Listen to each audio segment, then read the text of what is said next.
गुनहगार मत बनना। दूसरी तरफ ऐसे भी लोग आए महापुरुषों के न बन सके, जो सेवक तो पर गुरु बनने की पास ललक में अपना दीन दुनिया दोनों गवा दिया। अपना भार तो उतरा नहीं, दूसरों का भार लादा और भोली भाली जीवात्माओं को सच्चे रास्ते से बहकाने के गुहनगार बने अलग से। उसका भविष्य क्या होगा? यह रामायण में लिखा हुआ है और सभी अनुभवी लोगों ने हर तरह के जीवों के बारे में वर्णन किया है।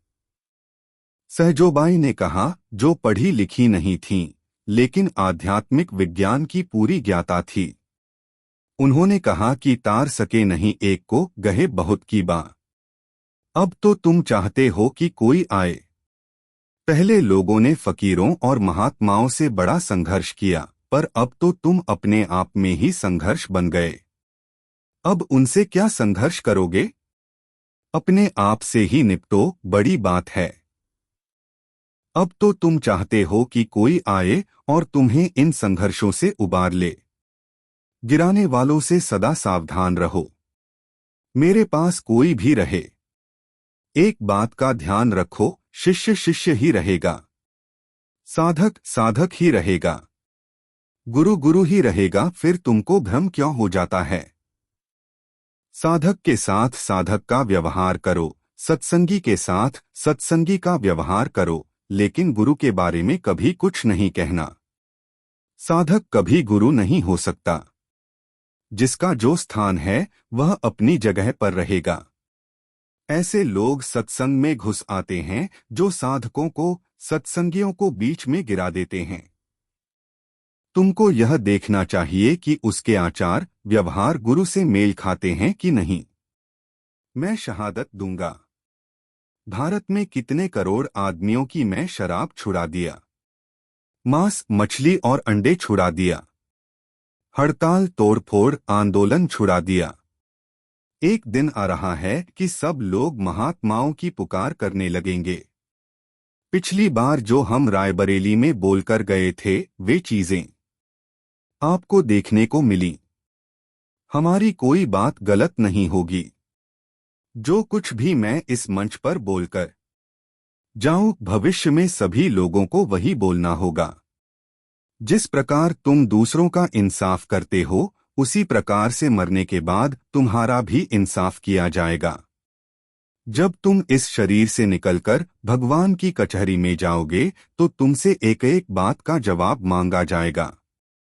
जब तुमसे वहां पूछा जाएगा कि क्या तुम्हें किसी ने मृत्युलोक मंडल पर यह संदेश नहीं दिया था कि अंडे खाना, मांस खाना, मछली खाना, हिंसा करना, रिश्वत लेना, तोड़फोड़ करना, आग लगाना आदि पाप कर्म हैं, तो मैं भी वहां खड़ा रहूंगा।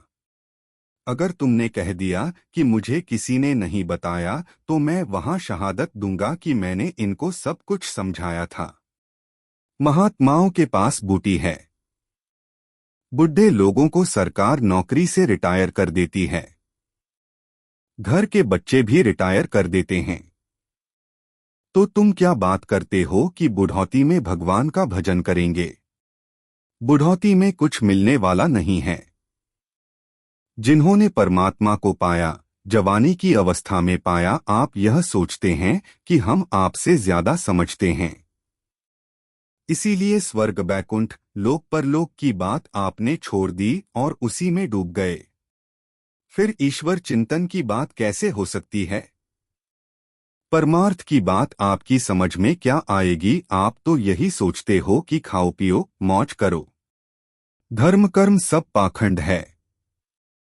तुम एक वक्त भोजन करके मस्त रह सकते हो। महात्माओं के पास वह बूटी है जिसे अगर तुम्हें पिला दें तो तुम में दैविक शक्ति उतर है आएगी। मैं यह नहीं कहता हूं कि तुम मेरे पास आओ। कम से कम मेरी बातों को तो सुन लो, जब समझ में आ जाए तो फिर आ जाना। तुम खूब अंडे खा लो, खूब शराब पी लो, मगर उस हालत में नहीं आना जबकि तुम थक जाओगे। उस समय तुम कुछ नहीं कर सकोगे। समय रहते अगर तुम आ गए तो मैं तुम्हें उठा लूंगा, नहीं तो तुम जानो तुम्हारा काम जाने। तुम्हारे मनुष्य शरीर रूपी मकान में ऐसा दरवाजा है कि उसके अंदर से अमृत का स्रोत निकलता है, और जब तुम्हें पीने को मिलेगा तब तुम मस्त होकर घूमने लगोगे। उस दरवाजे से बाहर निकलने पर इतना प्रकाश है कि लाखों सूरज की रोशनी उसके आगे कुछ नहीं है। यह जलवा तुम्हें तभी देखने को मिलेगा जब तुम दोनों आंखों के पीछे महात्मा से युक्ति लेकर बैठ जाओगे। भारत में सोना चांदी इफरात मिलेगा। भविष्य में सोना चांदी जवाहरात इफरात मिलेगा। लोग अपने घरों में ताला नहीं लगाएंगे। किसी भी चीज की कमी नहीं होगी। मगर अभी कुछ वर्षों में तुम्हारी अक्ल ठिकाने आ जाएगी। तुम चिल्लाओगे कि हे राम, हे कृष्ण, रक्षा करो। फिर मेरी बातें तुम्हारी समझ में आएंगी।